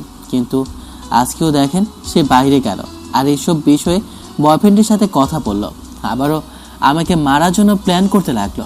আমি চাইছি না আর এগুলো নিয়ে আর কোনো কথা হোক। আমি এখান থেকে চলে যাই আঙ্কেল। আপনারা অন্তত আর দয়া করে আমাকে আটকাবেন না। এবার অন্তত আর হাতে পায়ে ধরতে যাবেন না। আমি নিজেই আপনাদের কাছে ক্ষমা চাইছি। আপনি আমাকে ছেলে বলতেন না, আমি সেই ছেলে হয়ে আমার জানটা ভিক্ষা চাইছি। কারণ আপনার মেয়ে যতটা উগ্র তাতে যে কোনো দিন আমার জীবনটা চলে যেতে পারে। তাই আমি চাইছি না আর এখানে থাকতে। যদি এখানে থাকি আমার পরিবার আমাকে হারাবে। আমি অন্তত চাইছি না যে বাবা হয়ে আপনার ওই রকম উগ্র মেয়ের জন্য আমাকে আটকে রাখেন। তবে একটা কথা, আপনি অন্তত আমার বাবার বিষয়টা বুঝবেন, কারণ আমার বাবার একমাত্র ছেলে আমি। আমার যদি কিছু হয়ে যায় তাহলে ওরা কিভাবে থাকবে আমি সেটা জানি না। তাই আমি এখান থেকে চলে যাব আঙ্কেল। ঈশানের এত সব কথা শোনার পর কবিতার আম্মু মুখে কাপড় চেপে কিছুক্ষণ কাঁদলো। মেয়ের এরকম বাজে স্বভাবের জন্য ঈশানের পরদিন সকালবেলায় বাসা থেকে বেরিয়ে যায়। কবিতা বাসায় ফিরল একদম সন্ধ্যায়। এসে ঈশানকে দেখলো না, ভাবলো কোথাও একটা গেছে। তারপর আবার কি নিজের মতো করে যা ইচ্ছে তাই করতে লাগলো। 7 দিন বাদে যখন কবিতার টনক নড়ল যে ঈশানকে দেখতে পাচ্ছে না, তখন মেয়েটা অনেক চিন্তা ভাবনা করে খাবার টেবিলে বসে ওর আব্বুকে বলেছিল, আব্বু, তোমাদের সেই তথাকথিত জামাই কোথায় বলো তো? তাকে তো দেখতেই পাচ্ছি না। সেই হারামজাদাটা কোথায়? ওকে তো কয়েকদিন যাবত দেখিনি। শুনছি অফিসেও যাচ্ছে না। ম্যানেজার কল করে বললো যে ও নাকি অফিসে যাচ্ছে না। আজে বাজে কাউকে অফিসের দায়িত্ব দিলে না, সেটা দুর্ভাবী। দেখো গিয়ে কোথায় টাকা পয়সা নিয়ে পালালো কিনা। কবিতা কথাটা বলে শেষ করতে পারল না। তার আগেই কবিতার আব্বু খাবারের প্লেটটা ছুঁড়ে ফেলে দিল। তারপর রাগী চোখে তাকিয়ে থেকে দাঁড়িয়ে বলতে লাগলো, লজ্জা করে না তোমার? এত বড় কথাটা তোমার মুখ দিয়ে বেরোচ্ছে কি করে? যে ছেলেটা তোমার মান সম্মান বাঁচানোর জন্য সবসময় পেছনে পড়েছিল, একটা জানোয়ারের থাবা থেকে তোমাকে বাঁচানোর জন্য সবসময় রাত দিন এক করে তোমার পেছনে গোয়েন্দা লাগিয়ে রেখেছিল, সে ছেলেটাকে ওই জানোয়ারটাকে দিয়ে ওকে মার খাওয়ালে? তুমি জানো ও কি করেছে? ও তোমার জন্য কতটা কষ্ট সহ্য করলো? তুমি জানো তোমার ওই বয়ফ্রেন্ড কি করেছে? তোমার টাকা পয়সা তোমার থেকে হাতিয়ে নেওয়ার জন্য কি বলেছিল তার ফ্রেন্ডের সাথে, আর কতগুলো মেয়ের সাথে সে কি করে বেরিয়েছে দেখে নাও। ভদ্রলোক ফোনটা বের করে এবার কবিতাকে ভিডিওটা দেখালো। কবিতা সে বয়ফ্রেন্ডের সাথে কতগুলো মেয়ের সম্পর্ক আর ওদের টাকা পয়সা হারানোর জন্য যে প্ল্যানটা ওরা করেছিল সেটা সব কিছু সম্পূর্ণ প্রমাণ সেখানে আছে। আর ঈশানকে মেরে যে এখান থেকে তাড়ানোর প্ল্যানটা ওই করেছিল সেটা বলল। ঈশান যে সবসময় কবিতার পিছনে পড়েছিল সেটার জন্য ওর নাকি ঝামেলা হয়েছিল, আর তার উপরে কবিতার থেকে নাকি 1,50,000 টাকা তো ছেলেটা এই পর্যন্ত নিয়েছে, সেটা নিয়ে হাসাহাসি করছিল। কবিতার আব্বু এবার ফোনটা নিয়ে বলতে আরম্ভ করলো। জীবনের সবচেয়ে বড় ভুল করেছি কি জানো তো? তোমার মতো মেয়েকে জন্ম দিয়ে, না হলে আজকে এত বড় অন্যায়টা তুমি করতে পারতে না। ছেলেটা বাসা থেকে যাওয়ার সময় শুধু আমার পায়ে ধরেনি, ছেলেটাকে কি করে আটকাতাম আমাকে বলতে পারো? যে কিনা নিজের জানটা ভিক্ষা চেয়েছে, বলেছে ওর বাবার একমাত্র ছেলে, ও মরে গেলে অন্তত তাদের দেখার মতো কেউ থাকবে না। তুমি জানো ওকে? জানো না, আর একটাবার জানতেও চাওনি ওকে। ও আসলে কতটুকু ভালো একটা ছেলে তুমি সেটা জানার চেষ্টাও করনি। ছোটবেলা থেকে তোমার জেদ আর রাগের কাছে আমাদেরকে বারবার হার মানতে হয়েছে, আর তুমি শেষে এসে কিনা নিজের ভালোবাসাটাকেই চিনতে পারলে না। কবিতা এবার চুপ করে রইল। এবার কবিতার আব্বু সেখান থেকে চলে যেতে নিলেই আম্মু ওনাকে বারবার বলল খাবার খেয়ে যেতে।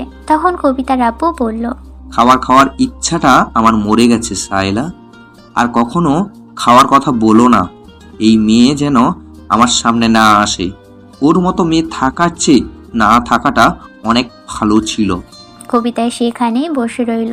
তারপর একটার সময় কাঁপা কাঁপা কণ্ঠে বলতে লাগলো, ভালোবাসার মানুষ মানে? আম্মা আব্বু কি বলে গেল? কিসব কথা বললো? আমি তো কিছুই বুঝতে পারছি না। কে ভালোবাসার মানুষ আমাকে একটাবার বলবে প্লিজ? তুমি যে ছেলেটাকে মানুষ দিয়ে মার খাওয়ালি, যে ছেলেটাকে এতদিন ধরে অবহেলা করলি, এতদিন ধরে গায়ে হাত তুললি, অপমান অপদস্থ করে গেলি, সে ছেলেটা ঈশান। আমাদের বাসার পাশে যে ছেলেটা থাকতো, যে ছেলেটার সাথে তুমি ছোটবেলায় খেলা করেছো, যে ছেলেটা সব সময় তোমার আশেপাশে ঘুরঘুর করত, তোমাকে ছাড়া অন্য কারোর সাথে মিশতো না, সব সময় যার সাথে তুমি কথা বলতে, যার সাথে মারপিট করতে, দিন শেষে কান্নাকাটি করে বলতে আবারও ওর সাথেই খেলা করতে যাবে, সেই ছেলেটাই ঈশান। পরিবারের অবস্থার অবনতি দেখে তোমার আব্বুর কাছে সাহায্যের জন্য এসেছিল, বাবার বন্ধু বলে তার সুপারিশ নিয়ে এসেছিল, আর তোমার বাবা তাকে সাহায্যের জন্য একটা চাকরি দিয়েছিল। তুমি তাকে এতগুলো দিন ধরে যন্ত্রণা দিয়ে এখান থেকে তাড়ালে। জীবনের সবচেয়ে বড় ভুল আজকে তুমি করে ফেললে মামুনি। এই ঘটনার কয়েকদিন পর অবধি কবিতা আর বাসা থেকে বেরোয়নি। পুরো 15টা দিন, আর এই 15টা দিন শুধু ভেবেছে কি একটা অন্যায় করে ফেললো ঈশানের সাথে। যে ছেলেটা ওকে এতটা ভালোবেসেছে, যে ছেলেটা ছোটবেলা থেকে ওকে ভালোবাসে, সেই ছেলেটাকেও চিনতে পারলো না। কবিতা অনেকবার কান্নাকাটিও করেছে। তারপর 15 দিনের মাথায় সেদিন আব্বু আম্মুকে 1000বার বলল, আব্বু ঈশানকে ডেকে দাও প্লিজ, আমি সব ভুল শুধরে নেব। আব্বু সেদিন কবিতার সাথে এসব বিষয়ে কথা বলতে চায়নি। আম্মুকে বলেছে যদি ভালোবেসে থাকে আর যদি প্রয়োজন হয় তাহলে যেন নিজে গিয়ে ঈশানকে ফিরিয়ে আনে, আর না হলে যেন জামাইয়ের কাছে গিয়ে সেখানে সংসার করতে শুরু করে।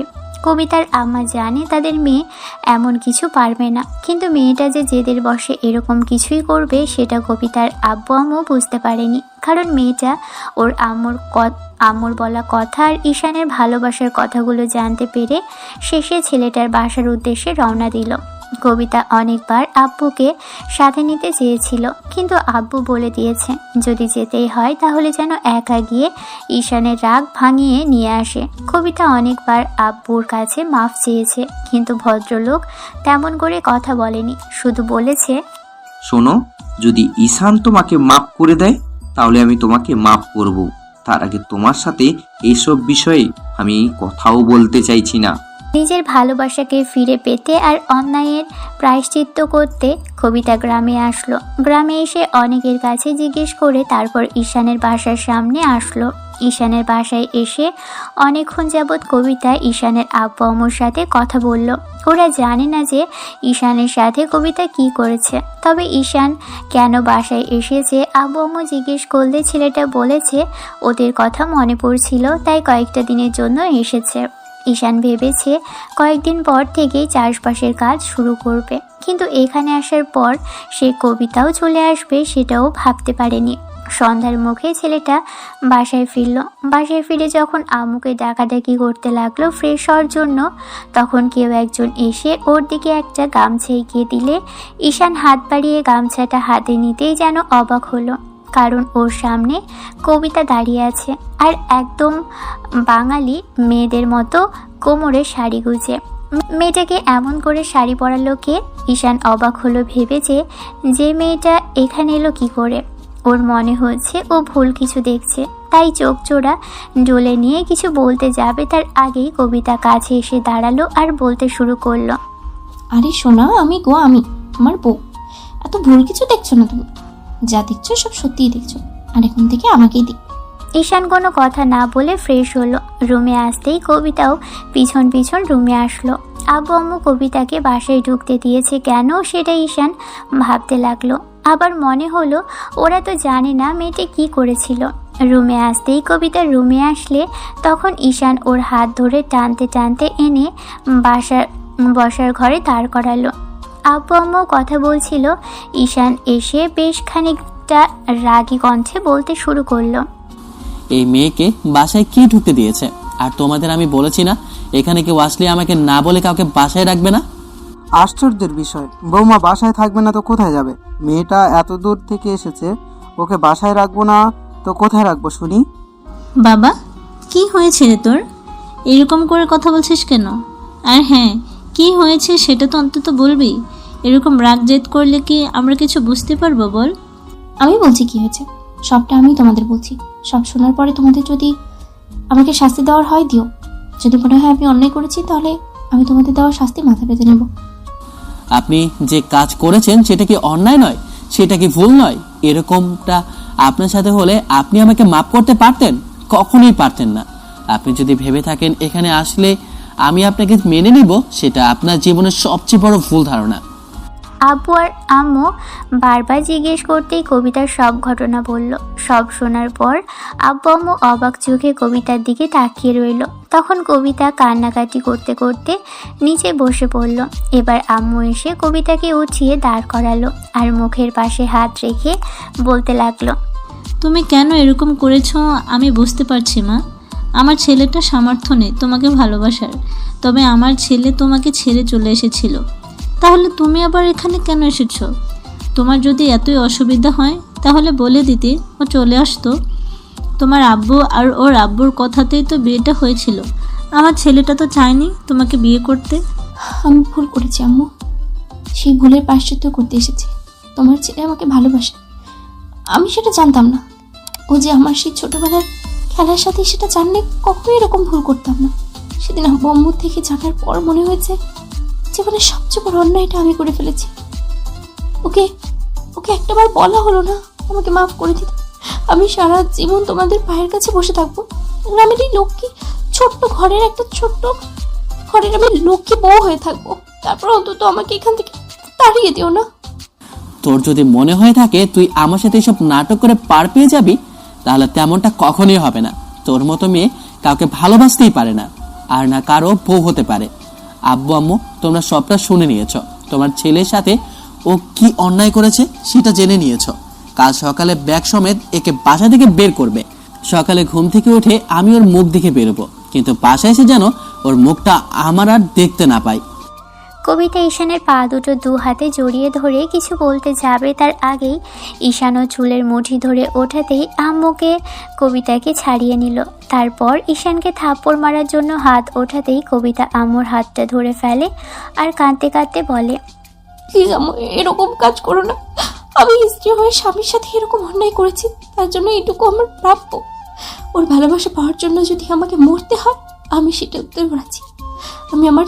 আমি আমার ছোটবেলায় সেই ভালোবাসাটা বুঝতে পারি। এখন থেকে চলে যাওয়ার পর সব কিছু ভুলে গিয়েছিলাম। ভেবেছিলাম ও আমাকে ভালোবাসে, কিন্তু দূরত্ব আমাকে বুঝিয়ে দিয়েছিল আমি ওর প্রতি দুর্বল ছিলাম। তারপর যখন দেখা হয়নি, দূরে চলে গিয়েছিলাম। ভেবেছিলাম সব কিছু ভুলে গেছো, আর আমিও ভুলে গেছি। কখনো জানতেই পারিনি ঈশান আমার সেই ভালোবাসা। ছোটবেলাতে আমিও ওকে যতটুকু ভালোবাসতাম, ঠিক ও আমাকে ততটুকুই ভালোবাসতো।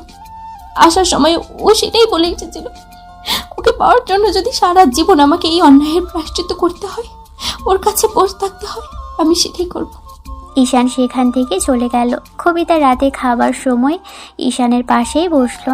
ঈশান কয়েক লোকমা খাবার মুখে নিতেই কবিতা বলতে লাগলো, আমাকে খাইয়ে দাও, আমার নিজে থেকে তো ইচ্ছে করছে না। শোনো, আব্বু আম্মুর সামনে বারবার একই কথা বললে ঈশান খাবার ছেড়ে উঠে গেল। রাতে কবিতা খাবার এনে জোর করে ছেলেটাকে খাওয়ালো, তবে ঈশান নিজ হাতেই খেয়েছে। কবিতার সাথে আর কোনো কথা বলেনি। তারপর উল্টো দিকে ফিরে শুতেই কবিতা বেডে উঠে ওকে পিছন থেকে জড়িয়ে ধরে। ঈশান মেয়েটাকে জোর করে ছাড়িয়ে নিয়ে থাপ্পড় মারার জন্য হাত ওঠাতেই কবিতা বন্ধ করে নিল চোখ জোড়া আর অসহায় কণ্ঠে বলতে লাগলো, তোমার যদি এত ইচ্ছে হয় আমাকে মারার, তাহলে মারতে পারো, আমি কিছু মনে করবো না। এসব যতগুলো আঘাত আমি তোমাকে করেছি, যতগুলো অন্যায় তোমার সাথে করেছি, তাতে এইসব আমার প্রাপ্য। আমি জানি তুমি আমাকে কখনো ভুলতে পারবে না, তাই তোমার কাছে আমি চলে এসেছি। আমি আমার সত্যিকারের ভালোবাসাটা বুঝতে পেরেছি। আর যাই হোক, আমাকে এখান থেকে তাড়িয়ে দেবে না প্লিজ। আমি থাকতে পারবো না তোমাকে ছাড়া থাকা আমার পক্ষে সম্ভব না। শুধু মেয়ে মানুষ বলে রুম থেকে বের করে দিচ্ছি না, আপনি আমার কাছেও আসবেন না। আপনার সাথে থাকার কথা আমি কল্পনাও করি না। যদি ভেবে থাকেন এসব কথা বলে আমাকে গলাতে পারবেন, আমার মনটা নরম করতে পারবেন, তাহলে সেটা ভুল। আপনার সাথে আমি কখনোই থাকবো না। আপনি যে কাজটা করেছেন, তারপর আমি কখনোই আপনাকে ভালোবাসবো না। আপনি আমার কাছে থেকে শুধুই যন্ত্রণাই পাবেন। ভালোবেসে তুমি যা ইচ্ছে তাই করতে পারো, কিন্তু দিন শেষে তোমার আদর আমার চাই, কারণ খুব শীঘ্রই আমি একটা বেবি চাই তোমার কাছে। কবিতার জোর জবরদস্তি করতেই ঈশান বেড থেকে উঠে গেল। কবিতাও ঈশানের পিছন পিছন রুম থেকে বেরোলো। ঈশান বাসা থেকে বেরিয়ে একটা ফাঁকা জায়গায় মাচার মতো পাতা ছিল, সেখানে গিয়ে বসে পড়ল। এবার কবিতাও এসে পাশে বসে ওর হাতটা জড়িয়ে ধরে কাঁধে মাথা রাখলো। ঈশান জোর করে ছাড়িয়ে নিতেই কবিতা বলতে লাগলো, এমন করো না শোনো, আমার কিন্তু খুব ভয় লাগছে। দেখো, গ্রামে আমি অনেকদিন যাবত আসি না, ছোটবেলা থেকেই চলে গিয়েছিলাম, তারপর আর আসা হয়নি। এখানে থাকতে ভয় লাগছে, চলো না রুমে চলে যাই। আচ্ছা, তুমি আমাকে বুকের মধ্যে নিয়ে ঘুমালে দেখবে, আমার আর ভয় লাগবে না। মামা বাড়ির আবদার, তাই না? আমি আপনাকে কখনোই ভালোবাসবো না, দেখবেন। ঈশান মেয়েটাকে ছাড়িয়ে নিয়ে রুমে চলে গেল। কবিতার পিছন পিছন আসলো, আবারও সেই পিছন থেকে জড়িয়ে ধরলো। এমন করেই কাটলো 15টা দিন। এখন ঈশান বাসায় থাকতে পারে না, কারণ কবিতা প্রতিনিয়ত ওকে জ্বালিয়ে মারছে। সকালবেলায় ওর কাছে আসবে, এই করবে সেই করবে, ঘুম থেকে জাগাবে, আবার রাতে জোর করে একা কাছে এসে জড়িয়ে ধরে ঘুমোবে। ঈশান ভাবতে পারছে না যে শহরে সেই জেদি রাগী মেয়েটা এখন আবার এত সহজ সরল হলো কি করে। তবে ঈশানের মনে হয় অন্তত আর যাই হোক, এই মেয়ে ওর সাথে থাকতে পারবে না। আরও ভেবেছে 2 দিন বাদে এমনিতেই চলে যাবে কষ্ট দিলে। আর ঈশানও যায় না এত বড় লোকের মেয়ে এখানে থেকে কষ্ট পাক, আর ওকেও কষ্ট দিক। এরই মাঝে ঈশান ঠিক করে নিয়েছে, যেহেতু আব্বু আম্মু সবটা জানতে পেরেছে, সেহেতু মিথ্যে বলে ওদের থেকে আর কিছু লুকোবে না। ও বলে দিয়েছে আর শহরে ফিরে যাবে না, গ্রামেই চাষবাস শুরু করবে। ওদের যে জমিটা ছিল সেটা চেয়ারম্যানের থেকে ছাড়িয়ে নিয়ে সেটাই মেরামত করতে লাগলো চাষবাস করার জন্য। দুপুরের দিকে ঈশান বাসায় খেতে যায়নি দেখে কবিতা ঈশানের জন্য খাবার নিয়ে আসে। গ্রামের লোকেদের জিজ্ঞেস করতে করতে ওদের জমির কাছে চলে আসে। এসে দেখে ঈশান ছায়ায় বসে জিরোচ্ছে। কবিতা এসে সামনে বসতেই খানিকটা অবাক হলো। ঈশান বেশ খানিকটা রাগী চোখে মেয়েটার দিকে তাকাতেই কবিতা ওর জন্য খাবার বাড়তে লাগলে ঈশান বলতে লাগলো, মাঠের মাঝখানে এসে এমন নাটক না করলেও হতো না? আর এইসব করে আপনি কি বোঝাতে চাইছেন? আপনি আমাকে ভালোবাসেন? কখনই না। 2 দিন বাদেই ভালোবাসাটা থাকবে না। আর আপনি যে আমাকে ঠিক কতটুকু ভালোবাসেন সেটা আমার এই 3 মাসে জানা হয়ে গেছে। ওসব বাদ দাও। আর তখন জানতাম না যে তুমি আমার সেই ভালোবাসা, যাকে পাওয়ার জন্য আমি এতগুলো দিন ধরে চুপ করেছিলাম। তাই মাঝখান থেকে এত কিছু হয়ে গেছে। বাইরে যাবার পর তো মাথাটা একদম বিগড়ে গেছিল। তারপর সেদিন যখন জানতে পারলাম তখন মনে হয়েছে যে ভুল করেছি। এখন কথা না বলে খাবার খেয়ে নাও আর আমাকে খাইয়ে দাও। ঈশান নিজে খেলো, কিন্তু কবিতাকে খাওয়ালো না। বকাঝকা করতে মেয়েটা বাসায় চলে গেল। যাবার সময় শুধু বলে গেল, তুমি যতদিন পর্যন্ত আমাকে নিজ হাতে খাওয়া দেবে, ভালোবেসে আগলে না দেবে, বুকের মধ্যে জড়িয়ে নেবে, ততদিন পর্যন্ত খাওয়া দাওয়া বন্ধ থাকবে। আজকে থেকে আমি খাওয়া দাওয়া বন্ধ করে দিলাম। আপনাদের এসব নাটক সম্পর্কে আমার খুব ভালো করে জানা আছে। এখন যান এখান থেকে। ঈশান সন্ধ্যায় বাসায় এসে গোসল করলো। দেখলো কবিতা আগে সেই শাড়িটা পরে মাচায় বসে আছে। ঈশান ফ্রেশ হয়ে কিছুক্ষণ রেস্ট নিল। মেয়েটা কাছে আসছে না দেখে ঈশান আম্মুকে উদ্দেশ্য করে বলতে লাগলো, আম্মু, তোমার ওই বড়লোকে ম্যাডামের যদি নাটক করা হয়ে যায় তাহলে বলতে পারো সে যেন বাসায় চলে যায়। আর এইসব নাটক করে আমাকে গলাতে পারবে না। আর এসব নাটক আমার অনেক আগে থেকেই দেখা আছে। আম্মু ঈশানকে অনেকক্ষণ যাবৎ বকাঝকা করলো। কবিতা রাতে খাবার খায়নি। ঈশান ওকে খাওয়ালো না, নিজে গিয়ে খেয়ে শুয়ে পড়লো। তারপর কবিতা রুমে আসছিল না দেখে আম্মু অনেকক্ষণ বকাঝকা করতেই ছেলেটা বাহিরে এসে বলতে লাগলো, রুমে চলেন। যদি রুমে না যান তাহলে কিন্তু জোর করে নিয়ে যাব। আমাকে কোলে তোলো, সেটা তো আমি চাইছি, সেটাও করছো না। রাগ করে হলেও আদর করো, তাও তো চাইছো না। ঈশানকে রাগি চোখে তাকিয়ে থাকতে দেখে মেয়েটা একটা ডেভিল হাসি দিল। তারপর চুপচাপ বসে রইল, হাত মোচড়াতে লাগলো। রুমে যেতে চাইছে না কবিতা। আশেপাশে যে ঝিঝি পোকার ডাক, মাঝে মাঝে শিয়াল কুকুর ডাক ভেসে উঠছে। ঈশানের মাথায় একটা দুষ্টু বুদ্ধি কাজ করলো। তাইও বলতে শুরু করলো, ওই যে পেছনে যে বাচ্চাটা দেখছেন, ওদিক থেকে রাতে না একটা আলো চলে। কেউ না ওখান থেকে খুব বড় বড় দুটো চোখ নিয়ে তাকিয়ে থাকে। এখন আপনার যদি ওর সাথে থাকার বা কথা বলার ইচ্ছা থাকে তো আপনি থাকতে পারেন। আমি এখান থেকে যাই। আমার বেশিক্ষণ এখানে থাকার ইচ্ছে নেই, কারণ আমারও তো সাহস নেই বাবা। ঈশান কথাটা বলতেই মেয়েটা একবার বাঁশঝাড়ের নিচে তাকালো। তারপর ঈশানের পিছন ফিরে চলে যেতে নিলেই এবার কবিতা হুড়মুড় করে এসে ওকে পিছন থেকে জড়িয়ে ধরে বলতে লাগলো, আমাকে ছেড়ে কোথায় যাচ্ছ? কোথাও যাবে না তুমি। প্লিজ আমাকে এখান থেকে নিয়ে যাও, আমি মরে যাবো। ঈশান মেয়েটাকে ছাড়ালো। তারপর জোর করে রুমের মধ্যে আনতেই খেয়াল করলো আম্মু খাবার নিয়ে আসছে। আম্মু কবিতাকে জোর করে খাইয়ে দিল। পরদিন যখন কাজে গেল তখন কবিতা ওর জন্য খাবার নিয়ে গেলেই ঈশান বকাঝকা করলো। আজও কবিতা ঈশানকে নিজ হাতে খাইয়ে দিতে বললে ঈশান যখন খাইয়ে দিচ্ছিল না তখন কবিতা অনেকক্ষণ চুপ করেছিল। ঈশান ওকে জোরে সোরে একটা ধমক দিতেই কবিতা বলতে আরম্ভ করলো, যতক্ষণ পর্যন্ত নিজ হাতে খাইয়ে না দেবে ততক্ষণ পর্যন্ত আমি রোদে দাঁড়িয়ে থাকবো। ঈশান কোনো কথা না বলে নিজে খেয়ে নিয়ে তারপর কাজে মনোযোগ দিল। কিন্তু একটাবারও মেয়েটার দিকে তাকালো না। ভাবলো চলে যাবে, কিন্তু 2 ঘন্টা যাবত যখন মেয়েটা রোদে দাঁড়িয়েছিল তখন মনে হলো এভাবে দাঁড়িয়ে থাকলে শরীর খারাপ করবে। ঈশান জোর করে এনে নিজের বাসায় দিয়ে গেল কবিতাকে। রাতে যখন বাজার থেকে বাসায় ফিরল তখন জানতে পারলো কবিতার জ্বর উঠেছে। আম্মু ওকে নিজ হাতে খাইয়ে দিয়ে তারপর একটা মেডিসিন খাইয়ে দিয়েছে, কিন্তু জ্বর তাতেও কমছে না। আম্মু রূপ থেকে বেরিয়ে বলল ওর কবিতার কাছে গিয়ে ঘুমোতে। ঈশান সেটাই করলো। খাওয়া দাওয়া করে এসে কবিতার পাশে শুয়ে পড়ল। মেয়েটা কাঁপছে, তাই একটা কম্বল বের করলো, ওর গায়ে চাপিয়ে দিতেই কবিতা কাঁপা কাঁপা কণ্ঠে কী সব বিড়বিড় করে বলছিল। বুঝতে পারলো। রুমে আসার সময় আম্মু বলে দিয়েছিল জ্বর কিছুটা কমেছে, কাল সকাল হলে ডক্টরখানায় নিয়ে যেতে। গ্রামে একটা ছোট ডক্টরখানা আছে, আর যদি বড় ডক্টর দেখাতে হয় সে যেতে হবে গঞ্জে, তাও প্রায় 5-7 কিলোমিটার দূরে। সকালবেলা ছাড়া তেমন কিছু হবে না। ঈশান কবিতার শরীরের একদম বেহাল দশা দেখে বেশ খানিকটা ভয় পেয়ে গেল।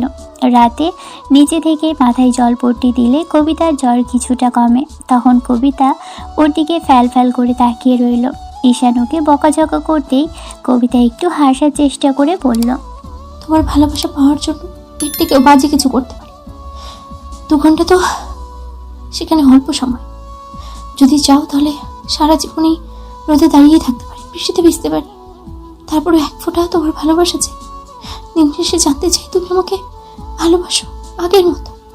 আবার সেই তুমি তাকে আমি ফিরে পেতে চাই। প্লিজ একটাবার আমাকে তোমার সাথে জড়িয়ে নাও না। খুব বেশি ইচ্ছে করছে তোমাকে আজকে তোমার বুকে মাথা রাখতে। মনে হচ্ছে আজকের পর আর সেই সুযোগটা হবে না। কবিতার এরকম কথাতে ঈশানের বুকের ভিতরটা কেঁপে উঠল। মাঝরাতের দিকে ঈশান বুঝতে পারল কবিতার আবারও জ্বর উঠেছে।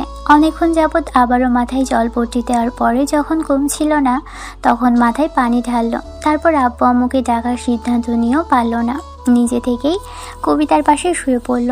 অনিচ্ছা সত্ত্বেও মেয়েটাকে বুকের সাথে জড়িয়ে ধরল। কবিতার এই কাঁপতে থাকা শরীরের উষ্ণতা ঈশানকে পাগল করে দিচ্ছিল। মেয়েলি একটা স্মেল ঈশানের জেদ করে আর রাগ করে থাকা অবাধ্য অনুভূতিগুলোকে এলোমেলো করে দিচ্ছিল। থাকতে না পেরে একটু সময় ঈশান কবিতার গোলাপি ঠোঁটের সাথে ঠোঁট জোড়া মেশালো। কবিতাও কেমন যেন ওর সাথে মিলিয়ে যাওয়ার চেষ্টা করলো। যে ভুলটা ঈশান করতে চায়নি রাতে, সেটাই হলো। বারবার যেটার জন্য ওর থেকে দূরে থাকতো, যে স্বামী স্ত্রীর মাঝখানে দূরত্বটা ঘুচিয়ে গেলে হয়তোবা সেই ভুলটাই হবে, তাই ওর থেকে দূরে থাকতো। কিন্তু অনিচ্ছা সত্ত্বেও আজকে এরকম একটা কাজ করতে হলো। জ্বরের ঘোরে মেয়েটার সাথে এরকম কিছু করার ইচ্ছে ছিল না। তবে যখন ঈশানের হুঁশ ফিরল, তখন কবিতা ওকে জড়িয়ে ধরে একদম এলোমেলো অগোছালো হয়ে ঘুমিয়ে পড়েছে। আর জ্বরটাও কিছু কমে আসছিল। ঈশান উপায় না পেয়ে ওকে ওই বুকের সাথে জড়িয়ে ধরে রাখলো।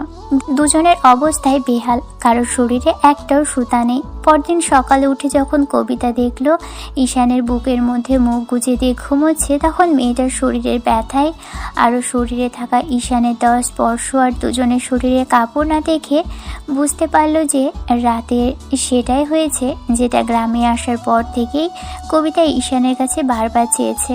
ঈশানের যখন ঘুম ভাঙল, কবিতা গাঢ়ভাবে ওর গালে একটা চুমু খেতেই ঈশান ছেলেটা ওর গালে আর কপালে হাত রাখলো। কবিতা ঈশানের বুকের মধ্যে মাথা রেখে ওর গলাটা জড়িয়ে ধরে বলতে লাগলো, এখন অন্তত আর রাগ করে থেকো না সোনা। জ্বরের ঘরে হলেও তো আমাকে ভালোবেসেছ, এমন করে সারা জীবন ভালোবেসে যেও না। আপনি আমাকে কখনো শান্তিতে থাকতে দেবেন না, তাই না? আপনার জন্য কতটা ভয় পেয়ে গিয়েছিলাম জানেন? কেন ভয় পেয়েছিলে? কেন মরে যাবো সেটা ভেবে? ঈশান কবিতার মাথার পিছনে শক্ত করে চেপে ধরল, কারণ মেয়েটা মাথা তুলেই একরকম কথা বললে ছেলেটা রাগী কণ্ঠে বলতে লাগলো, এরকম কথা কখনো বলবে না। যদি বলেন তাহলে আমি নিজেই গলা টিপে মেরে দেব। মরতে চাই তো তোমার ভালোবাসা পেয়ে, এরকম আদরের স্পর্শ অনুভূতির সাগরে ডুবে যেতে চাই। এখন বলো, এমন করে ভালোবাসবে? ঈশান হ্যাঁ সূচক উত্তর দিয়ে শুধু হু শব্দটুকু উচ্চারণ করে কবিতার সাথে ঠোঁট মেলালো। মেয়েটাও আলতো করে ঈশানের চুলের পিছনে আঁকড়ে ধরে ঠোঁট চোখ জোড়া বন্ধ করে নিল। ভালো থাকুক ভালোবাসা। দেখা হচ্ছে অন্য কোনো দিন অন্য কোনো গল্পে।